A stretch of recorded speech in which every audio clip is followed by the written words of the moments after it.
the historical response. So persecution would come upon the church, and then they would go out preaching the gospel. And that's really the ticket. When we talk about the state of our nation and what leads to it, it's the absentee church. It's the church that abdicates its evangelistic duty on all fronts to go out into a nation and preach the gospel. That is why we're here, is because such a small percentage of the professing Christian church will go out and share the gospel. I'm not talking about preaching on the street corner or getting up on a soapbox, but simply sharing the faith.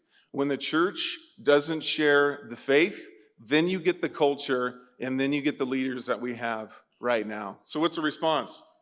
Share the faith. Open your mouth. Share the faith. Share the gospel with those around you.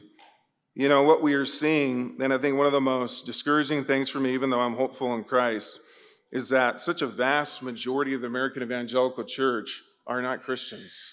They're false Christians.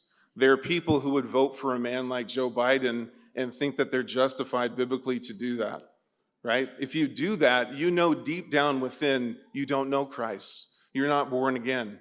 What does that mean for us as we go about sharing the gospel? You talk to somebody and you say, hey, my name's Zach, I'm going to share the gospel with you. And they say, I'm a Christian. Don't let them off the hook.